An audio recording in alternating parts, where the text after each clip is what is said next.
The people of Ireland have seen the events in the Middle East over the past week and shared the reaction of most people in the world: shock and sadness.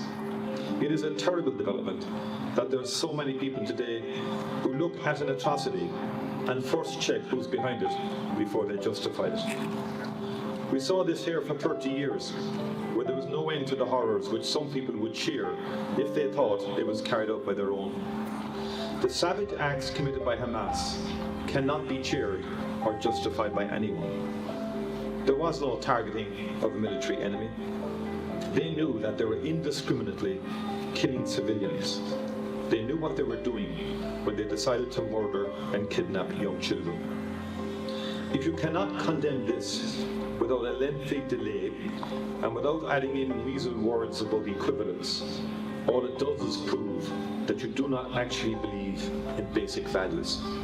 You will relativize anything and put your group interests ahead of everything. As a party, and as a part of a multi-party government, I am proud that we have been consistent in speaking up for humanitarian values, for international law, against terrorism, and against the medieval sectarianism at the core of Hamas's behaviour. It is a genuinely sad fact that there are so many in our politics who simply cannot bring themselves to acknowledge that not everything done in the name of a cause can be justified.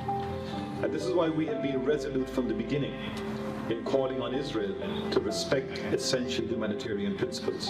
And we are equally resolute that it is the duty of the international community to do what it can to protect the innocents. Hamas clearly has no interest in the welfare of the people of Gaza.